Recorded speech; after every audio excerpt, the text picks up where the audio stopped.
Jelang Hari Raya Idul Adha yang tinggal hitungan hari, pihak Dinas Sosial Kota Palembang terus mengejarkan patroli penjangkauan anak jalanan yang kerap merusakkan masyarakat.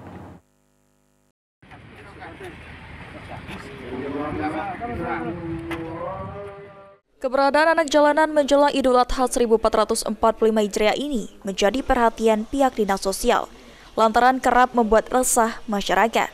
Untuk itu, pihak Dinas Sosial Kota Palembang terus mengejarkan patroli penjangkauan.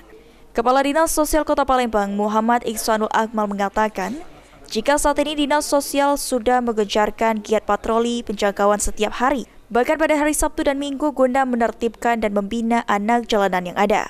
Kendati begitu, saat ini terdapat beberapa kendala yang dialami dalam pembinaan anak jalanan, lantaran sesuai Undang-Undang Otonomi Nomor 23 Tahun 2017, panti sosial saat ini dialihkan ke pemerintah provinsi, sehingga pemerintah Kota Palembang tidak memiliki panti untuk menampung anak jalanan yang akan dibina. Sebagai solusi, saat ini pemerintah Kota Palembang berencana mendirikan rumah singgah bagi anak jalanan sebelum dikirim ke panti sosial. Sampai sore setiap hari, bahkan Sabtu Minggu pun kami tetap melakukan patroli. Bagaimana ini pembinaan kepada mereka. Tapi memang harus kita akui ada kelemahan di sisi kita, bukan juga kelemahan kita, tapi karena otonomi Undang-Undang Otonomi 23 2017, maka semua panti dialihkan ke provinsi. Kita tidak punya panti untuk menampung mereka. Sandi Pratama, PAL TV.